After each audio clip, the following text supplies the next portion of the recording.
Hi, I am doing the spiral of silence theory for my presentation. My name is Debbie Oliver, and I hope you guys like my presentation.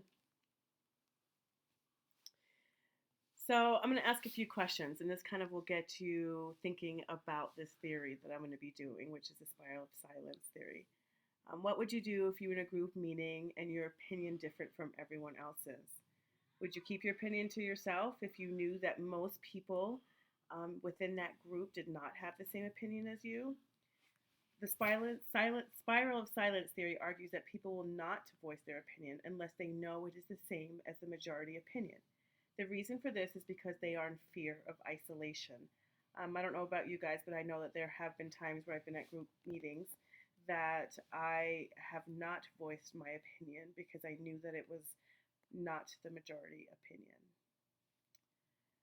So here is a diagram of what the spiral of silence theory looks like on paper. So you can see here that this is a spiral, and where the little tiny black dot is where the person with the minority viewpoint, where they are, and whether they're going to be up or down, you can see is whether they are in the majority or the minority um, opinion. So if they are in the minority opinion, then they go down the spiral, and that's when they are silenced. And according to the author of Spiral of Silence theory, they are silenced because of a fear of isolation. So here is the author. This is Elizabeth Noel Newman. She developed this theory in 1974. She is a German political scientist, and she contributed to the famous model of the spiral of silence theory, which is what I'm going to be discussing here. She studied media's influence on public opinion from 1930s and 1940s, which led her to believe that media played a major role on influencing people's opinions. She received a PhD in Berlin with a dissertation on American mass surveys on politics and the press. I've noticed also that she was the most cited German communication researcher between 1970 and 2010.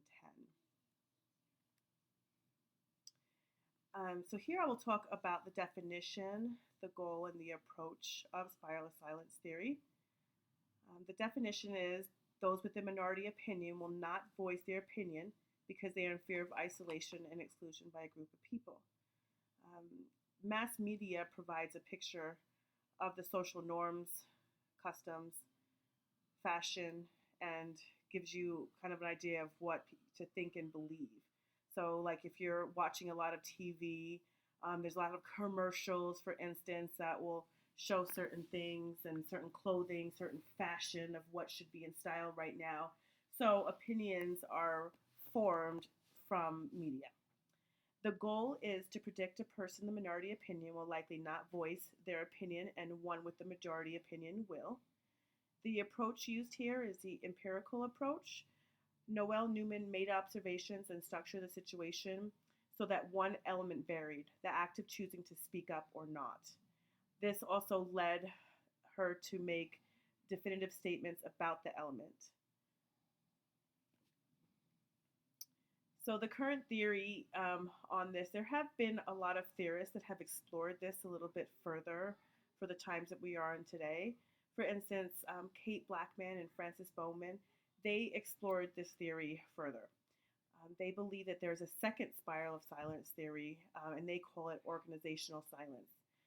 What they believe is that invisible minorities, such as gay and lesbians, employees, that they're unable to express their personal identity within their workplace because they are in fear of organizational silence. They are afraid that that they will be shunned at their job if they were to come out as gay and lesbian and or lesbian. So here I will evaluate the theory using the 7 theory evaluation criteria. So first, one of the strengths of this theory is parsimony. Parsimony is a strength because this is a very simple theory.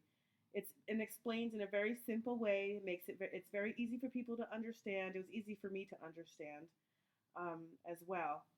So that's why it has parsimony. And also another strength is utility, because it tells us, the theory tells us a lot about the way we as humans communicate and how we react. It explains the reason for why those with the minority opinion stay quiet and why those with the majority choose to speak out. It also has testability. Testability is, excuse me, it tends to test individuals who choose to remain quiet and not speak up, and those who do choose to speak up.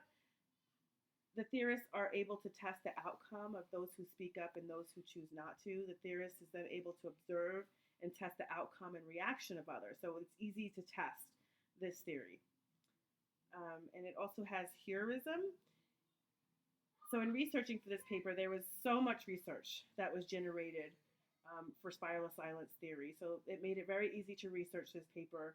I only mentioned these two theorists here, but there are many others that were stimulated by this theory. So a weakness is scope. The boundaries are not completely clear for me in this theory. She states that one with the majority opinion will state it and one with the minority will not for fear of isolation.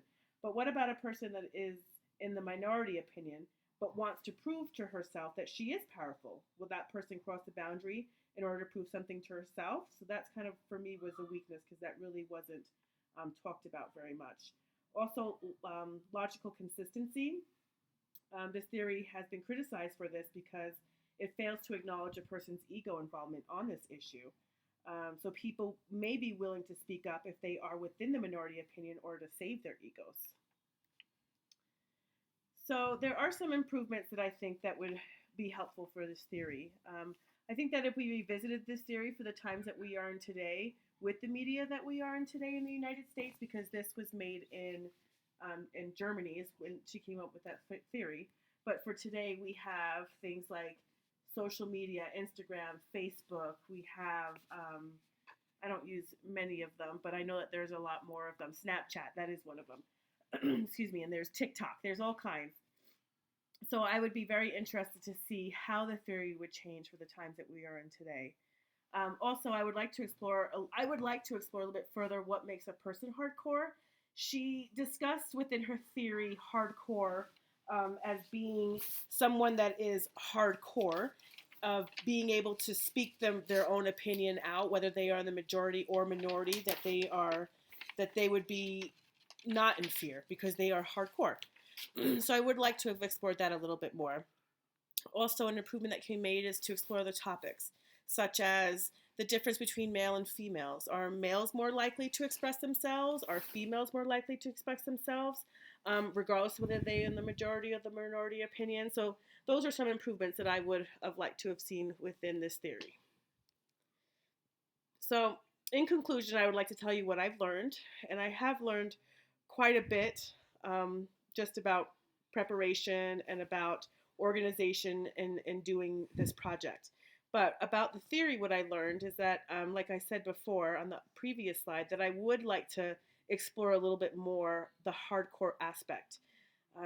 Can I be hardcore? Can I train myself to be hardcore? You know, if I'm in the minority opinion, can I train myself? Can I teach myself? Can someone teach me how to be hardcore so that no matter what, that I will be able to voice my opinion? Also, I have learned that I need to be considerate of other people's opinions, even if they are not the same opinion as mine. That I would like to be more conscious of the minority opinion, and maybe if I see someone at a work meeting that is quiet when it's time to voice opinions, that maybe I can quietly, maybe after a meeting, ask them, hey, did you have opinion about that? Or how did you feel about that? I would definitely like to maybe possibly do that next time to help others be able to express themselves more. Also, in the last one I will mention is that the spiral of silence continues to relate to people with today's media. So even though this theory was not made in the times of today, it continues to be relatable. Media continues to be a major source of communication for us. So this is my presentation. I hope that you guys enjoyed it and were able to learn as much as I did. Thank you and have a great day.